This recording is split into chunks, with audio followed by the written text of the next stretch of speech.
Assalamualaikum warahmatullahi wabarakatuh. Alhamdulillah hamdan katsiran thayyiban mubarakan fi kama yuhibbu rabbuna wa yarda, wassalatu wassalamu ala nabiyyina Muhammadin wa ala alihi wa sahbihi wa man sara ala nahjihi bi ihsanin ila yaumidin wa ba'd. Hadirin Allah muliakan, alhamdulillah kita bersyukur kepada Allah Subhanahu wa taala atas segala nikmat dan karunia Allah berikan kepada kita sehingga kita bisa berkumpul, kita bisa beribadah, kita bisa bertakarub kepada Allah Subhanahu wa taala atas segala taufik dan hidayahnya, atau itu semua disebabkan taufik dan hidayah Allah Subhanahu wa taala yang wajib kita syukuri dan wajib kita puji dan puja Allah Subhanahu wa taala atasnya. Oleh karena itu marilah kita selalu bersyukur kepada Allah, karena sekali lagi nikmat diberikan hidayah untuk bisa belajar, untuk bisa mengkaji, untuk bisa mentadaburi ayat-ayatnya dan hadis-hadisnya adalah kenikmatan yang begitu luar biasa, kenikmatan yang begitu penting dalam kehidupan seorang hamba. Dan Imam Ahmad rahimahullah mengatakan kebutuhan kita terhadap ilmu itu lebih urgent dan lebih penting daripada kebutuhan kita terhadap makan dan minum. Karena kebutuhan kita terhadap makan dan minum secara umum kita hanya butuh 3 kali sehari. Dan kalaupun kita tidak mendapatkan sama sekali, maka kemungkinan terburuknya akan wafat dan meninggalkan dunia. Adapun kalau kita tidak mendapatkan ilmu, atau adapun ilmu, kita butuh setiap detik, setiap menit, setiap jam, bukan 3 kali sehari. Karena kita harus menghadapi seluruh dinamika hidup dengan ilmu. Kita harus beriman setiap detik, dan itu butuh ilmu. Dan kalau kita tidak mendapatkan, kita akan sengsara di dunia dan di akhirat. Kita akan diazab di akhirat. Oleh karena itu tidak heran para ulama mengatakan bahwa kebutuhan terhadap ilmu itu jauh lebih penting, jauh lebih besar daripada kebutuhan terhadap makan dan minum. Maka kalau kita bersyukur mendapatkan makan, kita bersyukur mendapatkan minuman, dan orang dapat makanan itu benar-benar ada yang sebagian sujud syukur. Mendapatkan minum di tengah Sahara itu bisa membuat seorang itu sujud kepada Allah, bisa nangis orang. Lalu bagaimana ketika kita mendapatkan ilmu? Dan bukan sebulan sekali atau seminggu sekali, tapi kita mendapatkannya setiap hari. Ya, setiap hari. Maka kalau kita tidak bersyukur, dikhawatirkan Allah akan cabut nikmat itu. La in syakartum la azidannakum wa la in kafartum inna adzabi lasyadid. Kalau kalian bersyukur, aku akan tambah. Dan kalau kalian kufur nikmat, katakanlah azabku sangat pedih. Azabku sangat pedih. Maka marilah kita mensyukuri nikmat tersebut yang Allah berikan kepada kita. Hadirin Allah muliakan, selanjutnya salawat beriring salam semoga senantiasa tercerahkan kepada junjungan kita Nabi kita Muhammadin sallallahu alaihi wasallam beserta para keluarga, para sahabat dan orang-orang yang istiqomah berjalan di bawah naungan sunnah beliau sampai hari kiamat kelak. Jamaah sekalian, kembali kita bersama hadis yang begitu tinggi kedudukannya, hadis yang mendapatkan gelar Ummu Sunnah, ibundanya sunnah Nabi SAW, induknya sunnah Nabi SAW, karena hadis ini mencakup seluruh hadis Nabi SAW secara global. Seluruh pesan-pesan dari semua hadis Nabi SAW dirangkum di dalam hadis ini, mencakup seluruh amalan-amalan yang dibutuhkan oleh seorang muslim amalan zahir dan amalan batin, mencakup adab, mencakup sikap, dan juga mencakup tanda hari kiamat. Maka tidak heran hadis ini dinamakan ibundanya sunnah Nabi Shallallahu Alaihi Wasallam. Dan kita sudah menjelaskan tentang bagaimana pentingnya penampilan di dalam Islam. Dan jika kita niatkan karena Allah dan mengharapkan wajah Allah, maka dia mendapatkan pahala. Bukankah Nabi ditanya, ayuhibbu ahaduna an yakuna thawbuhu hasanan wa na'luhu hasanah? Wahai Rasulullah, bagaimana jika salah seorang dari kami suka memakai baju yang bagus dan suka pakai sendal yang bagus, apakah termasuk kesombongan? Lalu Nabi SAW bersabda dalam hadis Muslim ini, innallaha jamil yuhibbul jamal. Allah maha indah dan suka dengan keindahan selama tidak haram. Dan inilah yang diperlihatkan sosok yang ada pada hadis ini dengan penampilan yang putih bersih dan rambut berkilau rapi, hitam berkilau dan sangat rapi dan wangi juga. Lalu kita jelaskan bagaimana bersikap di majelis pada saat ibadah. Kita harus punya sikap yang baik, tidak boleh ngasal. Harus bersikap di hadapan Allah dan Rasulnya Sallallahu Alaihi Wasallam. Sebagaimana sosok ini duduk di hadapan Nabi Sallallahu Alaihi Wasallam, dan disyaratkan duduk beliau adalah iftirash, seperti duduk di antara dua sujud, menempelkan lutut beliau ke lutut Nabi Sallallahu Alaihi Wasallam. Dan itu adalah posisi duduk yang sangat baik. Lalu yang berikutnya kita jelaskan, sosok ini mulai bertanya. Yang pertanyaan pertama adalah tentang Islam.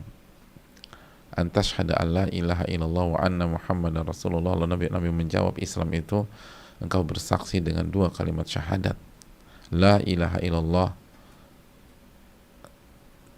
wa anna Muhammadan Rasulullah, wa tuqima shalah wa tu'ti zakah wa tasuma ramadan wa tahujjal baita in istata'ta ilaihi sabila. Islam itu engkau bersyahadat la ilaha illallah dan Muhammad adalah Rasulullah, lalu engkau mendirikan salat, membayar zakat, berpuasa di Ramadan, dan naik haji jika mampu, atau yang biasa dikenal dengan rukun Islam yang 5. Dan kita sudah jelaskan bahwa Islam jika disebutkan bersama iman, maka artinya apa coba? Amalan-amalan zahir. Dan apabila disebutkan tanpa iman, maka Islam bermakna iman. Sebagaimana iman kalau disebutkan sendirian tanpa Islam, maka iman pun bermakna Islam. Tapi kalau iman disebutkan bersama dengan Islam, maka iman bermakna amalan-amalan batin, amalan hati. Sebagaimana hadis Jibril ini, hadis yang luar biasa ini. Dan hadirin yang Allah muliakan, berbicara tentang Islam, maka sekali lagi inilah rukun Islam yang 5. Inilah rukun Islam yang 5. Dalam riwayat lain, dalam hadis yang lain, bunyal Islam ala khamsin. Islam itu dibangun di atas 5 rukun. Dan inilah 5 rukun yang disebutkan oleh Nabi SAW. Yang pertama syahadatain,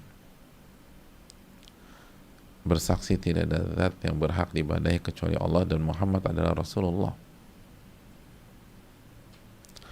Dan para ulama mengatakan Nabi SAW menggunakan, atau Allah dan Nabinya SAW itu menggunakan kata kerja syahida yashhadu, syahadat, bersaksi.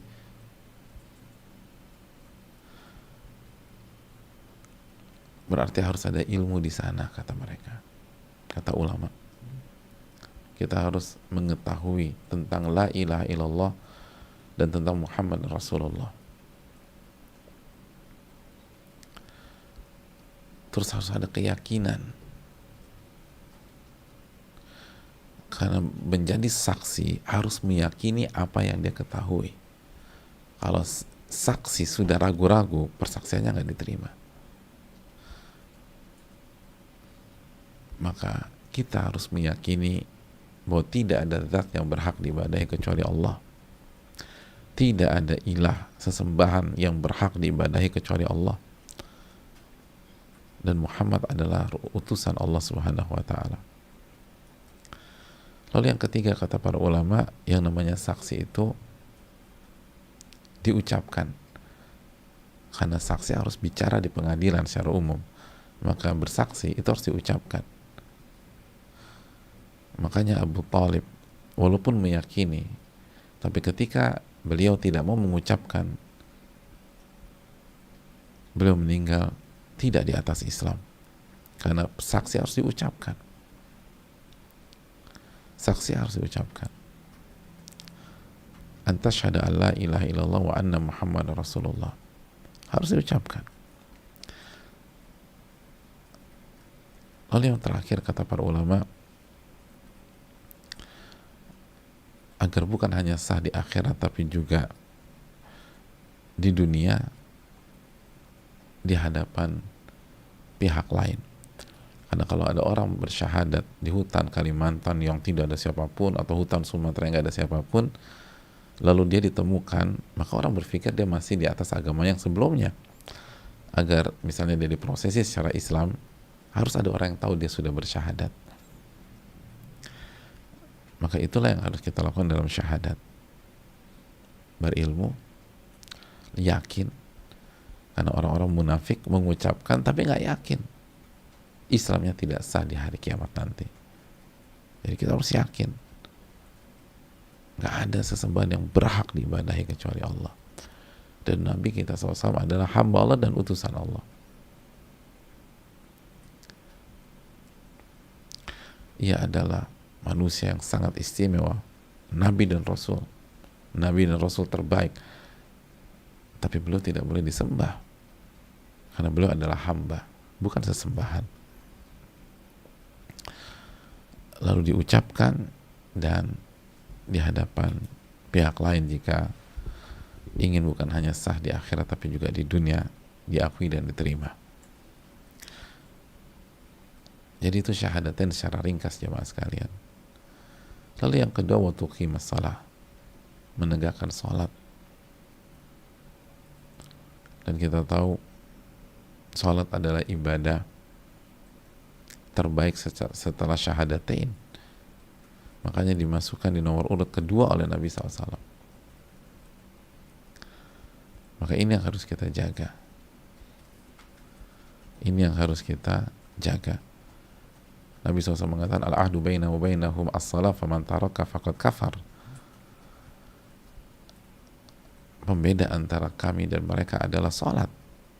Barang siapa meninggalkannya, maka dia telah jatuh dalam kekufuran. Walaupun nanti ada pembicaraan panjang apa yang dimaksud kekufuran di dalam hadis ini.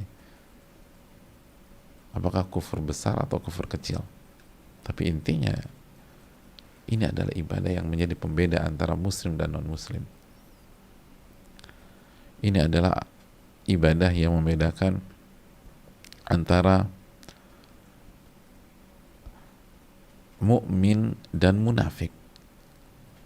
Karena orang-orang munafik, hadirin, malas banget mengerjakan sholat. Allah berfirman tentang mereka di dalam surat An-Nisa ayat 142. Innal munafiqin yukhadi'un Allah. Orang-orang munafik berusaha mengecoh Allah Subhanahu wa taala, menipu Allah Subhanahu wa taala. Wa huwa khadi'uhum, dan Allah lah yang justru melakukan hal itu kepada mereka. Wa idza qamu ila shalah qamu kusala.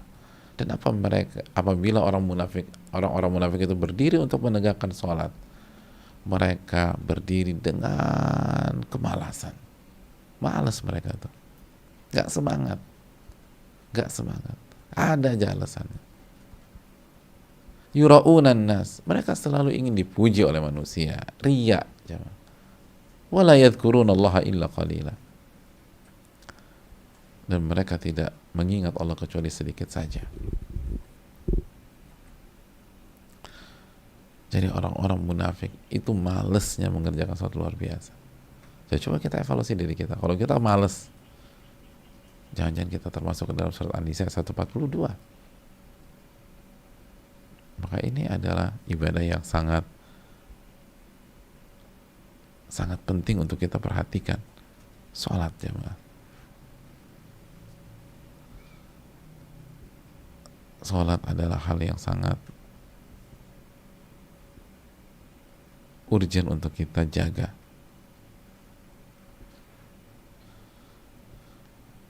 Karena itulah pembeda antara muslim dan non-muslim, orang-orang beriman dan munafik. Hadirin, jangankan itu, orang yang sholat malas-malesan aja itu mendapatkan celaan keras oleh Allah Subhanahu wa taala. Kita tahu semua surat Al-Maun ayat 4, fawailul lil musallin. Wail bagi orang-orang yang sholat. Siapa mereka? Alladzina hum an sholatihim sahun. Itu mereka yang sholatnya malas-malesan. Alladzina hum yura'un. Dan mereka yang riya ketika ibadah dan sholat. Jadi jangankan yang nggak sholat, yang sholat aja wail. Wail adalah sebuah kata universal untuk mencela seseorang.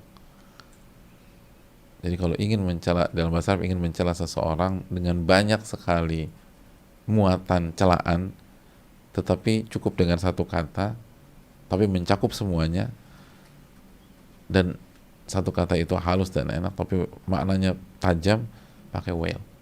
Atau wail adalah sebuah lembah di neraka. Itu yang sholat, tapi malas-malesan. Fawailul lil musallin. Fawailul lil musallin. Wail bagi orang-orang yang sholat. Celaka bagi orang-orang sholat yang malas-malesan.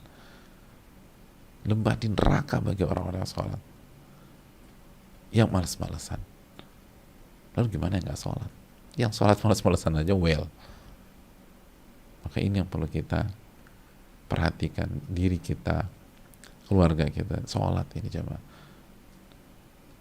Dan sebagian ulama menukilkan ijma', kesepakatan bahwa orang yang nggak mengerjakan sholat sekali saja dosanya lebih parah daripada zina. Sebagaimana yang dijelaskan oleh Imam Ibnul Qayyim rahimahullahu ta'ala, sekali sholat subuh ini dia nggak sholat nih, itu lebih parah daripada zina. Makanya banyak suami tenang-tenang aja ketika istrinya nggak sholat, atau istri santai-santai saja ketika suaminya nggak sholat. Tapi begitu baca chattingan pasangannya sama pihak lain, mencak-mencak, marah-marah, itu di sisi Allah nggak sholatnya pasangannya lebih parah daripada zina. Subhanallah. Ini pasangannya belum zina ya, baru chattingan, tapi chatnya nggak benar. Itu yang udah marah besar. Nah, Anda bisa marah ini, kenapa Anda nggak punya perhatian? Kenapa Anda nggak mendakwahi? Kenapa Anda nggak ajak bicara? Kenapa Anda nggak perjuangkan? Ada banyak orang tua, anak-anak yang nggak sholat santai aja. Anak-anak nggak sholat santai aja.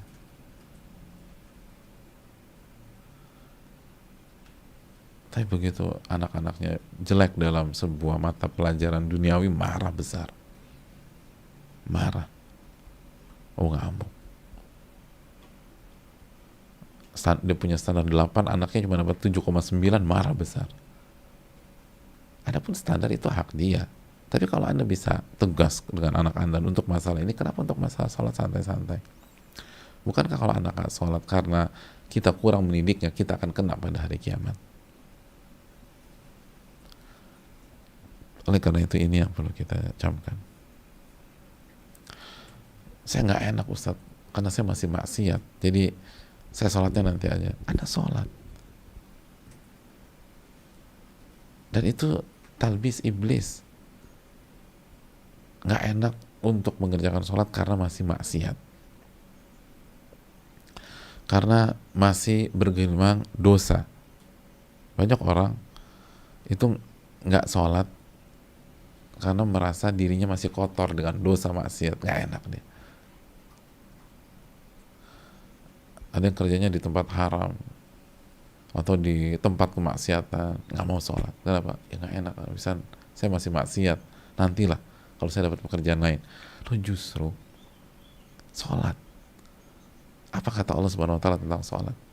Dalam surat Al-Ankabut ayat 45, inna sholata tanha 'anil fahsya'i wal munkar. Sholat itu, sesungguhnya sholat itu mencegah perbuatan keji dan mungkar. Jadi justru untuk memperbaiki diri kita agar nggak lagi mengerjakan maksiat dan dosa atau mengurangi maksiat dan dosa, sholat. Inna sholata tanha 'anil fahsya'i wal munkar. Sesungguhnya sholat itu mencegah perbuatan keji dan mungkar. Hapuskan dosa kita dengan sholat.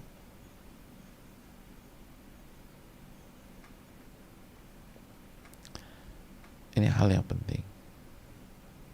Kita sudah jelaskan as-sholatu nur. Sholat itu cahaya.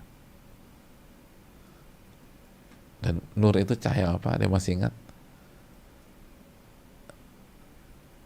Cahaya seperti cahaya rembulan yang tidak menyilaukan, tidak membuat panas, dan enak untuk dinikmati. Dan itu yang harusnya dimiliki oleh seorang mukmin ketika mengerjakan sholat.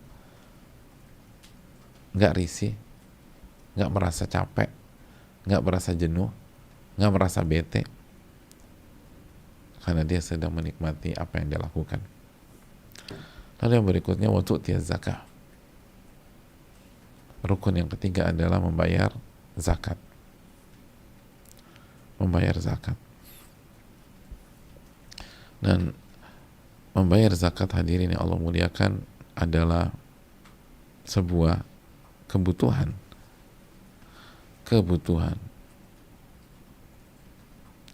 Dan ingat, zakat itu udah bukan uang kita. Jadi kalau kita nggak keluarkan, kita makan uang orang. Dan orang ingin memperbaiki diri, membersihkan hati, dan membersihkan dirinya, itu dia harus membayar zakat. Allah berfirman tentang zakat dalam surat At-Taubah 103, khudh min amwalihim, ambillah dari harta mereka, shadaqatan, sedekah. Dalam konteks ini sedekah ini zakat, tutahhiruhum wa tuzakkihim biha, yang akan membersihkan mereka, tutahhiruhum wa tuzakkihim biha, membersihkan dan mensucikan mereka dengan zakat tersebut. At-Taubah 103. Jadi zakat itu fungsinya membersihkan dan mensucikan diri kita. Maka pemantar balik, orang yang nggak bayar zakat, nggak bersih dirinya, nggak bersih. Makanya kalau kita susah merubah diri, susah menata hati, coba evaluasi, udah bayar zakat atau belum. Ada banyak orang nggak ngerti dan akhirnya nggak pernah bayar zakat. Dan dia lupa bahwa zakat itu bukan punya dia. Artinya 2,5%. Ketika misalnya hari ini atau kemarin kita mencapai haul kita. Jadi kan zakat ada standar minimum nisab. Begitu harta kita sudah sampai standar minimum itu nisab, maka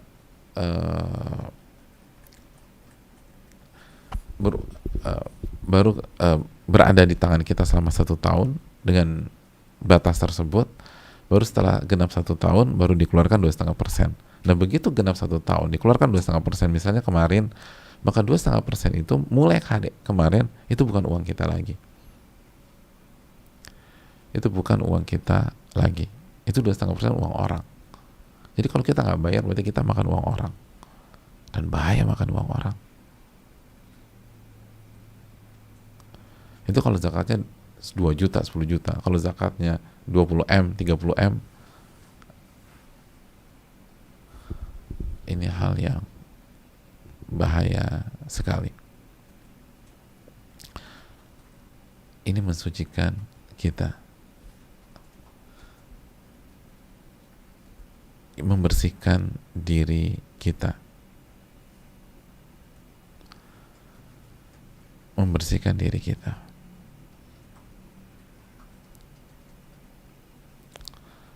Dan hadirin Allah muliakan,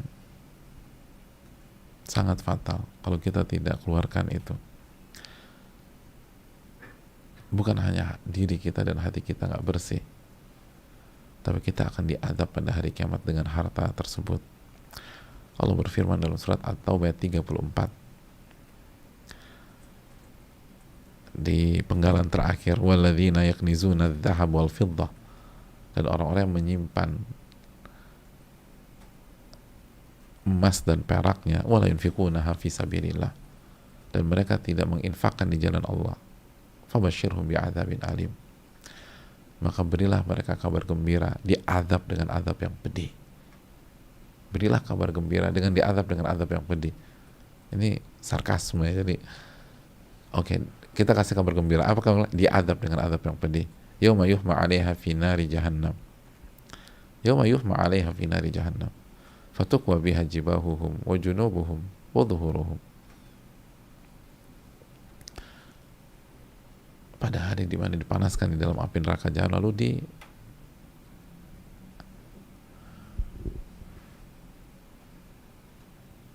dioleskan, diberikan kepada kening mereka,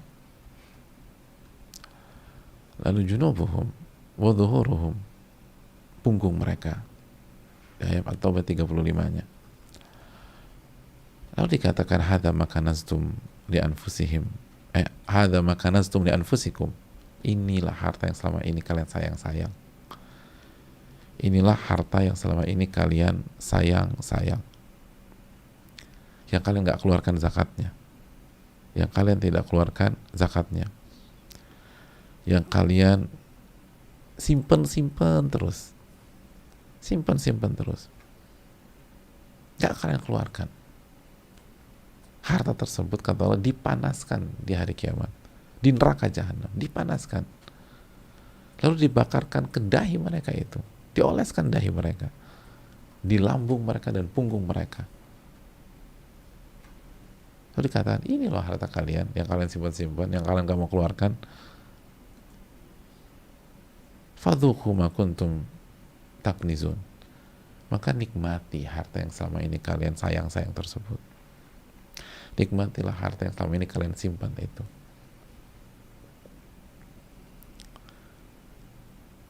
Jadi yang kita simpan akan digunakan untuk mengadab kita pada hari kiamat. Allahu Akbar. Makanya kata para harta dunia yang kita sayang-sayang dan kita simpan, sehingga kita tidak sehingga kita tidak menunaikan hak Allah seperti zakat, maka itu akan dijadikan alat mengadab kita pada hari kiamat. Dan itu tragis. Benda yang kita sayangi justru kita sayangi untuk menyerang dan menyakiti kita. Itu tragis ya, Pak. Itu sakitnya minta ampun. Kita rawat, kita jaga segala macam, hanya untuk menyakiti kita pada hari kiamat. Oleh karena itu, pastikan tidak ada harta zakat yang masih ada dalam tabungan kita atau masih ada dalam simpanan kita. Keluarkan. Adapun perinciannya bukan di sini kita membahasnya, atau bisa dicek di kajian para ahli ilmu kita, guru-guru kita lain. Yang berikutnya, watasuma Ramadan, berpuasa bulan Ramadan, itu juga rukun Islam.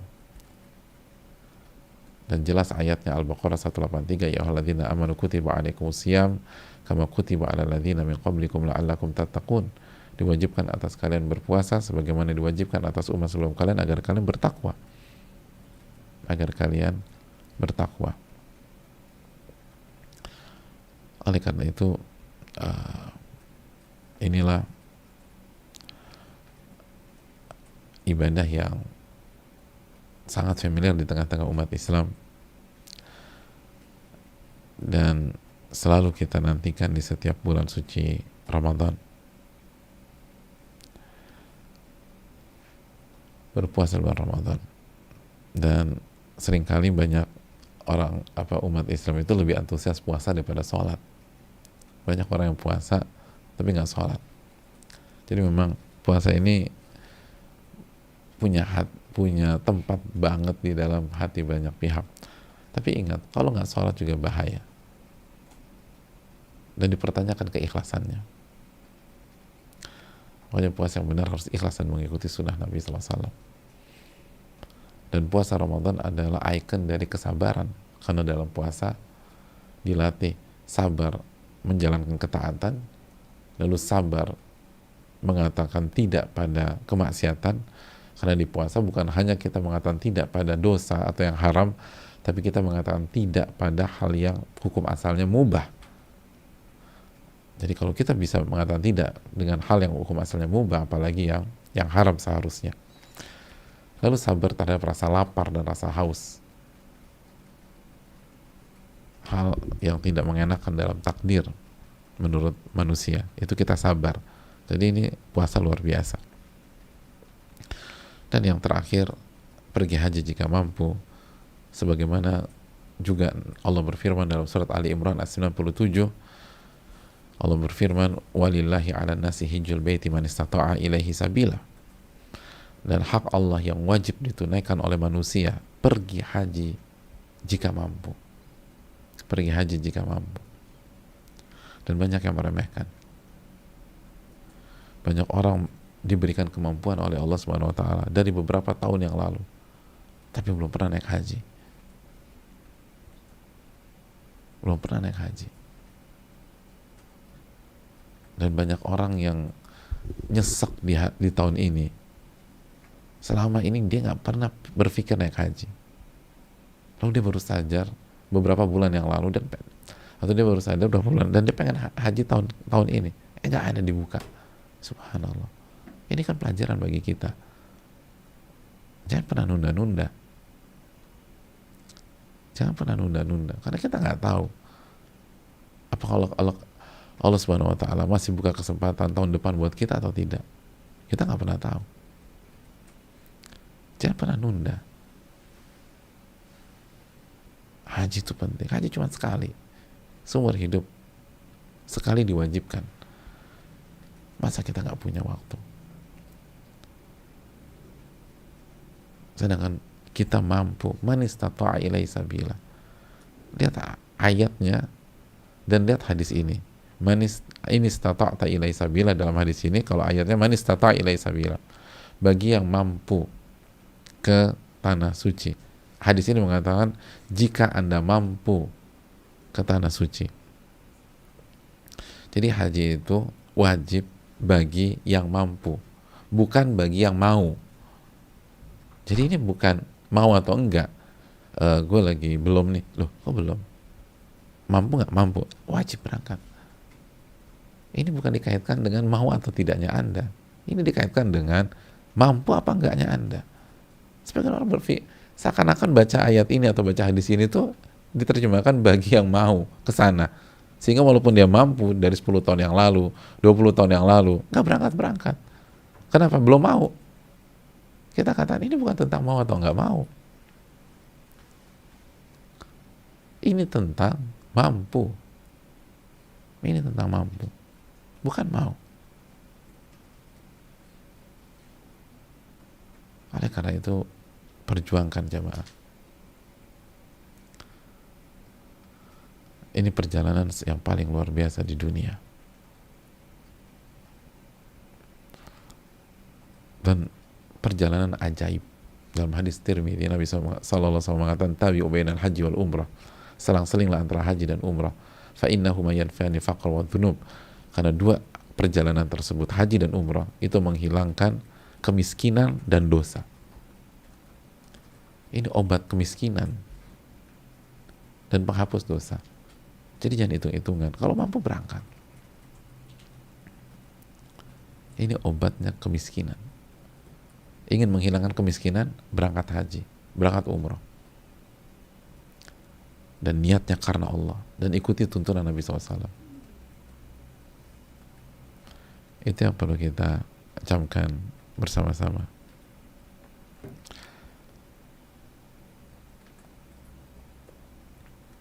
Dan itulah keterangan rukun Islam secara singkat dan dengan segala penuh kekurangan, sebagaimana yang dijelaskan oleh para ulama kita. Syahadatain, sholat, zakat, puasa Ramadan, dan haji.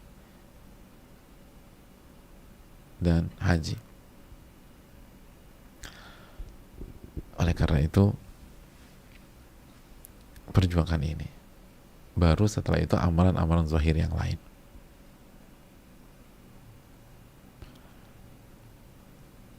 Perbaiki terus, dan perbaiki terus.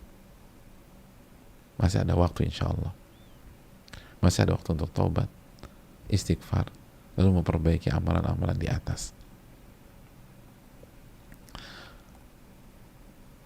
Saya rasa cukup sampai di sini, dan besok insya Allah kita akan masuk tentang iman dengan pembahasan singkat, dan sepertinya masih ada waktu. Kita buka sesi tanya jawab, karena kalau kita masuk ke bab iman waktunya nggak cukup, maka kita gunakan saja untuk sesi tanya jawab. Wassalamualaikum warahmatullahi wabarakatuh. Apabila ada yang ingin bertanya,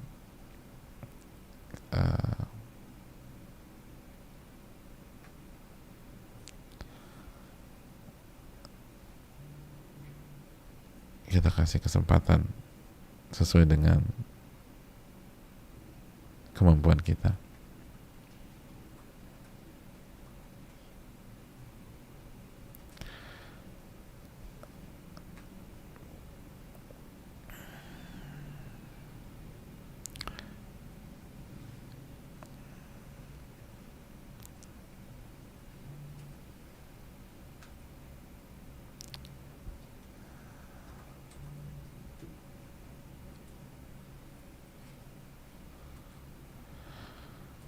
Assalamualaikum Ustaz. Waalaikumsalam. Semoga Allah merahmati Ustaz, keluarga, dan semua tim, dan kita semua, amin ya rabbal alamin.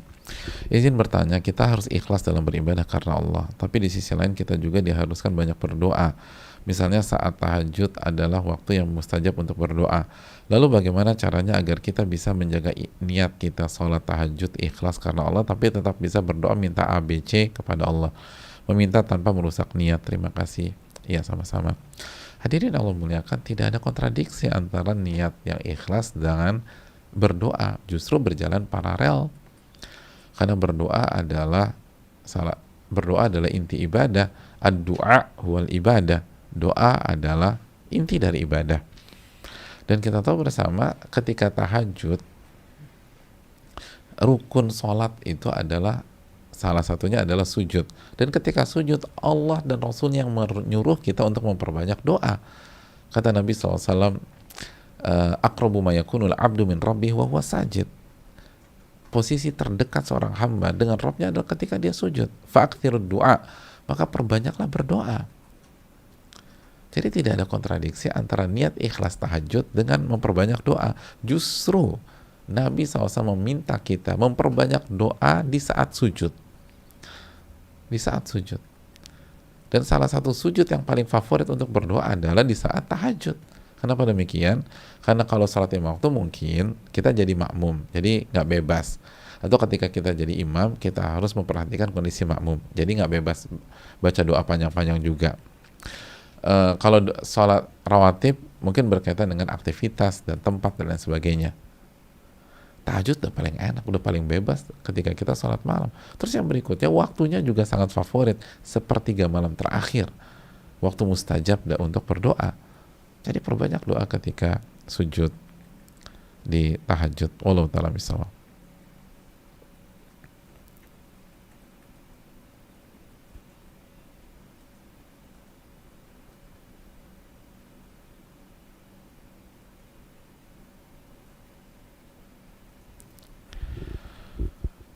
Assalamualaikum warahmatullahi wabarakatuh. Waalaikumsalam warahmatullahi wabarakatuh. Semoga Ustadz bersama tim jamaah semua selalu diberkahi oleh Allah.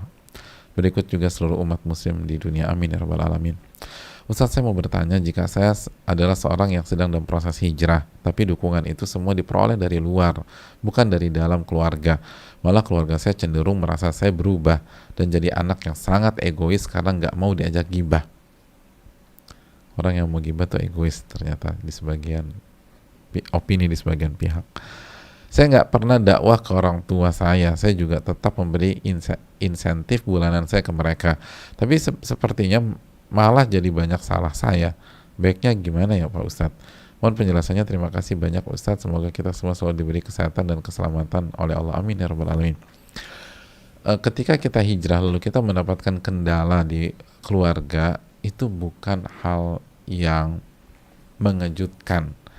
Walaupun kita nggak ingin hal itu terjadi, tentu saja kita ingin keluarga yang mensupport dan mendukung kita dan sama-sama bergandengan tangan dalam melakukan perubahan. Tapi ketika qadarullah, Allah takdirkan ada kendala dengan keluarga, kita bukan orang yang pertama mengalami hal tersebut. Bukankah para nabi juga punya ujian dalam keluarga-keluarga mereka? Nabi Yakub misalnya, Nabi Lut, Nabi Nuh, dan banyak nabi yang lain. Ini yang perlu kita camkan.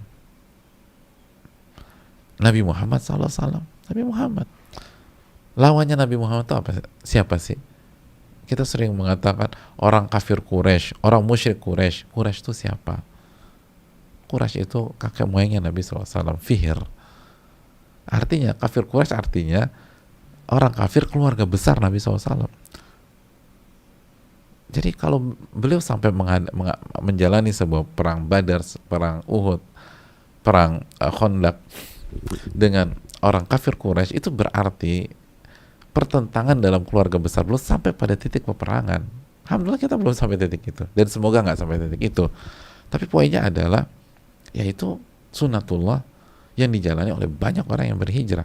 Betul, sebagian orang keluarganya mendukung dan mensupport, tapi ketidaksupportan keluarga kita, tidak ada dukungan dari keluarga kita, itu juga dialami banyak orang dan mereka sabar. Jadi yang harus kita lakukan adalah bersabar dan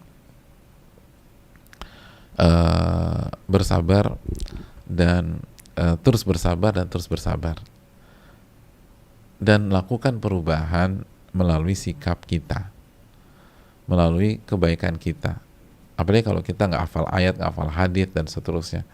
Apalagi kalau keluarga kita tahu kartu kita dulu, kita bandel segala macam, mereka tahu semua tuh kartunya tuh, dalam tanda kutip. Jadi untuk awal-awal tunjukkan dulu perubahan. Nanti kalau mereka melihat kita berubah, mereka akan coba untuk mengevaluasi dan betapa banyak yang tertarik dan mengikuti. Tapi kalau dari awal kita sudah membuka front, lalu perdebatan, lalu serang-serangan di grup WA keluarga, biasanya itu justru kontraproduktif.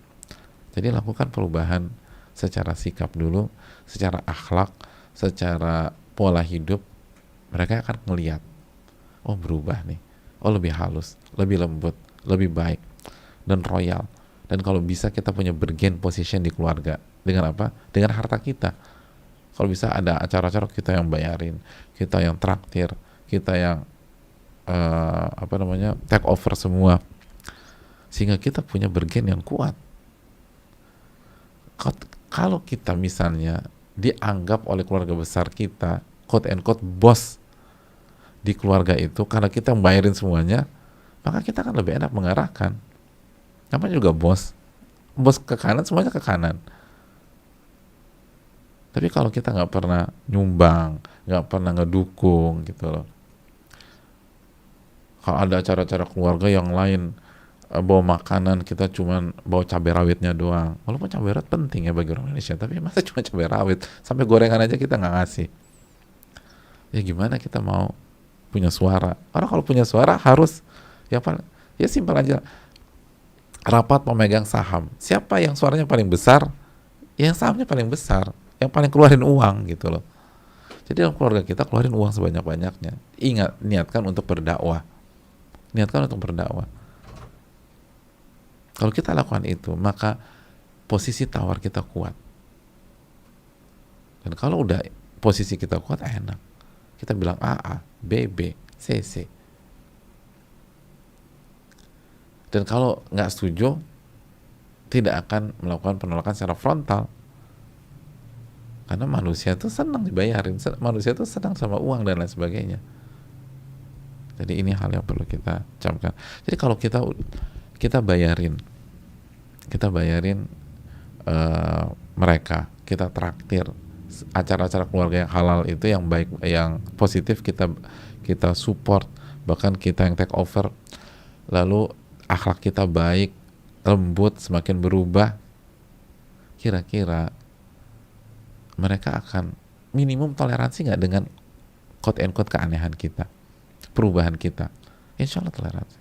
Atau kita balik ini, misalnya contoh, kita nih yang awam, lalu di antara salah satu keluarga kita ada yang katanya kita dengar berhijrah, dan kita nggak pernah tahu apa sih dunia hijrah dan istilah hijrah.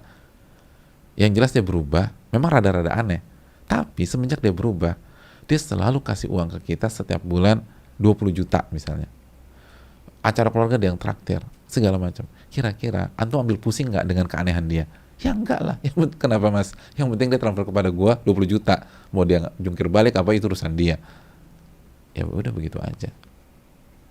Ya nggak 20 juta juga kali Pak Ustadz, aku nggak punya uang. Ya semampu kita lah. Kalau kita nggak mampu 20 juta, 19 juta misalnya. Ya nggak punya duit juga. Ya semampu kita lah. Tapi poinnya adalah bukan di angka. Poinnya adalah keluarkan apa yang kita punya buat keluarga dalam rangka mendakwahi. Jadi kalau semuanya kita ini kan, orang nggak terlalu akan lebih mudah menerima. Tapi kalau kita menjaga jarak, lalu nggak pernah mau ngebantu juga, nggak ada perhatian dan seterusnya, ya wajar dicap orang aneh, dicap yang macam-macam, dicap garis keras dan lain sebagainya, karena bisa jadi kita yang membuat hal itu. Jadi nggak usah berdebat dulu dan hindari perdebatan di awal-awal. Dan kalaupun ingin itu diskusi yang ilmiah, kalau udah enggak, kirim-kirim gitu loh, itu hal yang penting. Wallahu ta'ala bishawab.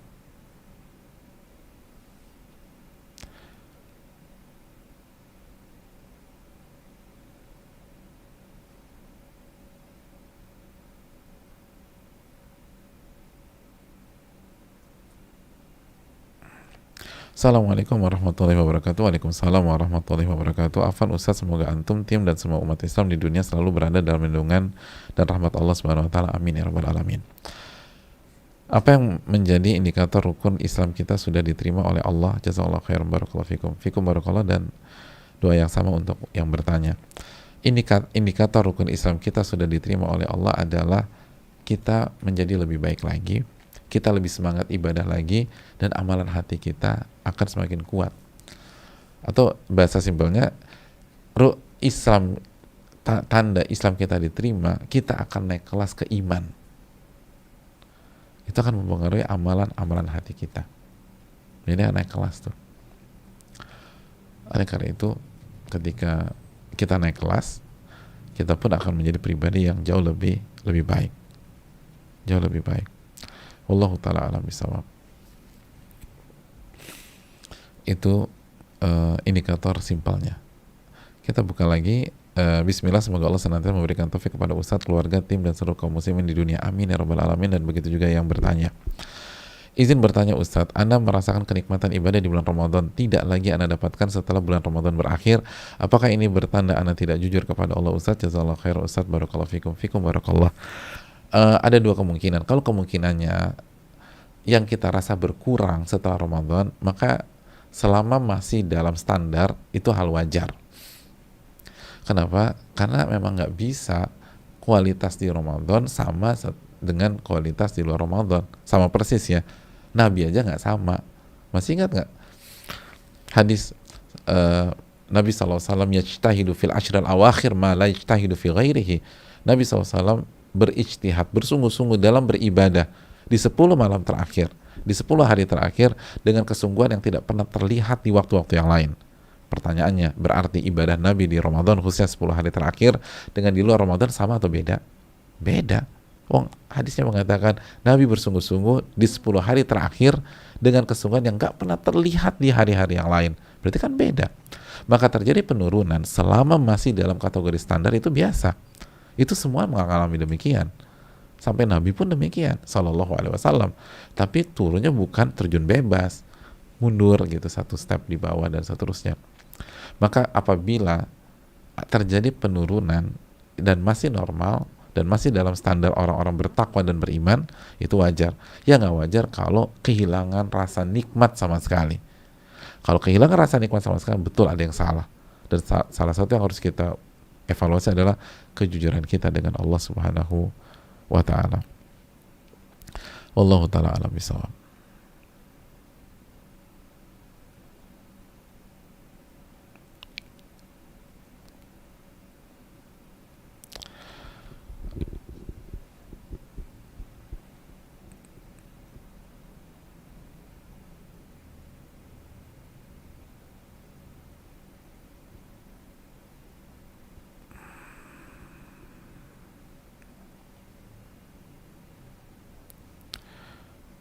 Assalamualaikum Ustaz. Waalaikumsalam warahmatullahi wabarakatuh. Saya dengan Rahman Satrio dari Bandung. Ahlan wa sahlan. Izin mau bertanya, apabila seorang menjalankan taubat apakah termasuk iman atau ihsan? Jazakallahu khair Ustaz. Ya. Makasih, terima kasih Kang. Yang perlu kita camkan, hukum asalnya taubat adalah amalan hati, karena kita tahu, kita udah belajar bab taubat, inti dari taubat adalah penyesalan, dan penyesalan itu ada di hati. Lalu dari hati ini akan berjalan ke amalan zahir. Makanya salah satu syarat taubat meninggalkan dosa tersebut, maksiat tersebut, meninggalkan. Berarti ada peran amalan zahir di sana, ada peran fisik kita karena kita meninggalkan. Tapi intinya awalnya adalah amalan hati. Dan kalau kita benar-benar bisa memaksimalkan, maka nanti akan mencapai derajat ihsan. Tapi butuh waktu, butuh tahapan, dan butuh perjuangan. Nanti ketika kita membahas tentang ihsan, semoga Allah kasih taufik kepada kita untuk bisa lebih jelas. Wallahu ta'ala alam bisawab.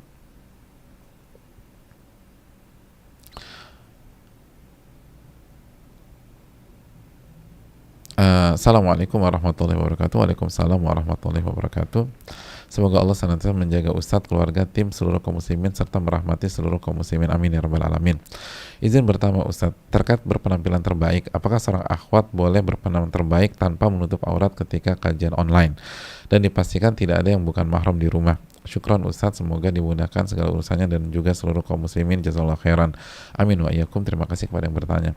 Jawabannya, ya, selama dijaga auratnya dengan orang-orang di sekeliling kita. Karena berbicara tentang aurat kan beda-beda ya. Aurat wanita di hadapan laki-laki yang bukan mahram dengan laki-laki yang mahram berbeda. Aurat wanita di hadapan laki-laki yang merupakan mahram dengan yang suami pun juga berbeda. Aurat wanita dengan wanita berbeda lagi. Tapi intinya adalah berpenampilanlah yang terbaik sesuai dengan urf ketika seseorang ingin kajian atau kultur atau busana yang biasa digunakan wanita ketika dia ingin kajian. Pakai itu gitu loh, dan nggak masalah, kan nggak ada yang lihat juga. Wallahu ta'ala bisawab. Wallahu ta'ala bisawab. Menutup aurat apa enggak, pada dasarnya ikut kajian kalau nggak ada siapa-siapa nggak harus nutup aurat, bukan syarat. Tapi kalau kita ingin benar-benar berpenampilan semaksimal mungkin lalu kita pakai hijab, maka insya Allah itu bagus. Wallahu ta'ala alam.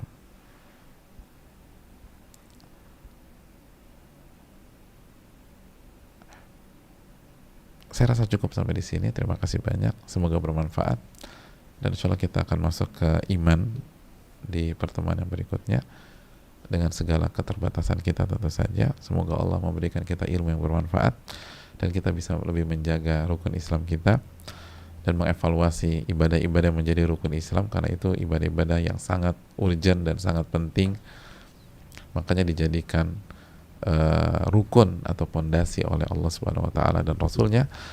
Dan semoga kita senantiasa diberikan keistiqomahan. Kita tutup, Rabbana taqabbal minna, ya Allah terimalah amal ibadah kami, subhanakallahumma bihamdika asyhadu an la ilaha illa anta astaghfiruka wa atubu ilaik. Assalamualaikum warahmatullahi wabarakatuh.